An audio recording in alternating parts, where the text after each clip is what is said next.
Hello, this is Heather Meeker. I'm a lawyer and venture capitalist specializing in open source software. This presentation is intended to answer a question I hear a lot, particularly from companies who are starting open source projects. And the question is, do I need a contribution agreement? There is a concept that is key to this question: inbound and outbound licenses. Let's make sure we know the difference so the rest of the discussion will make sense. To run your project, you need to exercise copyrights in code. Most of that code comes from contributors, and you are probably one of those contributors. But somehow, the copyrights in the code need to get licensed from the contributors to your project.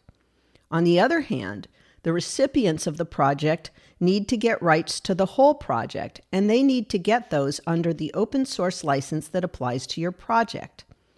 We refer to the grant of rights from contributors to the project as an inbound license because those rights are coming into the project, and the open source license as an outbound license because it is giving rights out of the project to the world. Think about this like water flowing downhill. To accomplish our inbound and outbound licensing model, we can use one of two approaches: inbound equals outbound, or a CLA or contribution license agreement. Inbound equals outbound is an easy way to set up a project. It means that the inbound and outbound licenses are all the same, the open source license for the project. It's kind of recursive. Nice and elegant, right? The other way to run a project is with a CLA. This means the rights granted to the project from the contributors are not exactly the same as the ones given to the world from the project. As you can guess, this only works if the rights granted under the CLA are greater than or equal to those granted out from the project. Obviously, a project can't grant rights it doesn't have. You need enough water for the flow to happen. As you know, there are two categories of open source software licenses: permissive and copyleft. If you need to know more about that or get a refresher about it, take a look at my presentation on what is copyleft. The open source license you have picked for your project is your outbound license. Contribution agreements work differently for projects that are made available under permissive and copyleft licenses. Now, permissive licenses are all pretty much the same. They allow the recipient of code to do anything with the code, subject only to the condition of applying a notice. Permissive licenses are mostly all compatible with each other, and with most other licenses too. You probably already knew that. But here's something you might not know. Most contribution licenses are almost identical to permissive open source licenses. For example, here are the main differences between the licenses in the Apache 2 license and the Apache CLA. As you can see, the names have been changed, but the licenses are basically identical. The Apache CLA is by far the most commonly used CLA.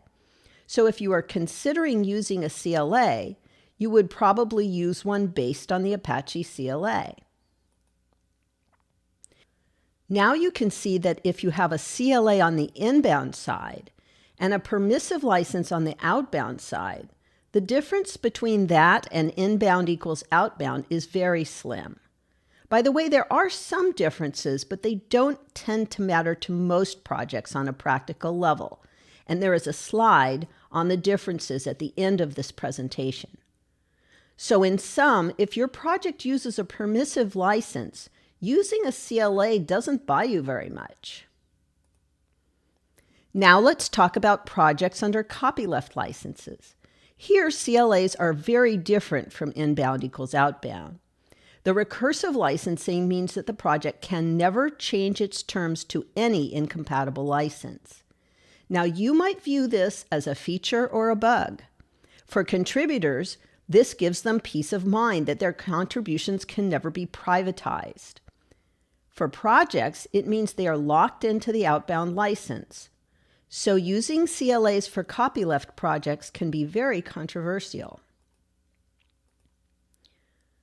Projects have trouble with inbound equals outbound for copyleft projects for various reasons. What if you want to change the outbound license from, say, GPL to LGPL, or GPL2 only to GPL2 plus any later version, or GPL to Apache? You can't. Also, inbound equals outbound under a copyleft license does not work at all for code that will be put into proprietary products. So, if you are a private company and you are accepting contributions for your project for which you offer multiple license options, such as in a dual licensing model, you can't use inbound equals outbound. If you decide to use a CLA, you can implement it in various ways. Of course, you can always ask contributors to sign a paper the old-fashioned way. But you can also use click to accept mechanisms or email exchanges, anything that works to form a contract. And as I mentioned, most CLAs are basically the Apache CLA with the names changed. If you are running a project on GitHub, the GitHub terms of service help you a bit. They bake in license in equals license out. But GitHub also contains some features that can help you automate the process of making the inbound license explicit with your contributors. The link for that feature is on this slide. It's called the CLA Assistant. Remember I mentioned that CLAs are not identical to permissive licenses? These are some of the differences.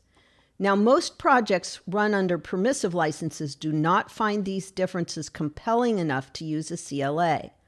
Copyleft projects are more likely to do so. If you think these differences might apply to you, you should really talk to a lawyer. This presentation is mainly for the benefit of most projects. One last tidbit for this presentation. You may have heard of a Developer Certification of Originality, or a DCO. That's not really a CLA, but it's similar in some ways. A DCO is usually used with copyleft projects that use license in equals license out. It's used for the Linux kernel instead of a CLA.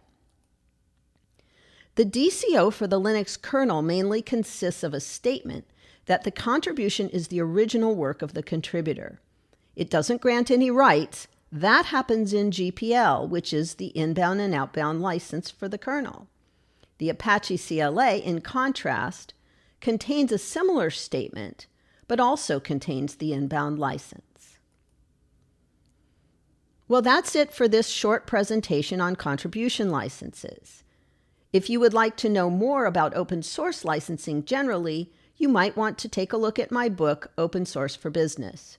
You can download a free copy by going to my website at heathermeeker.com, clicking on the Links tab, and following the instructions there. As I mentioned, I'm also a venture capitalist. OSS Capital is a venture fund that specializes in early-stage investments in commercial open source companies. I hope you enjoyed this presentation. This is Heather Meeker, signing off.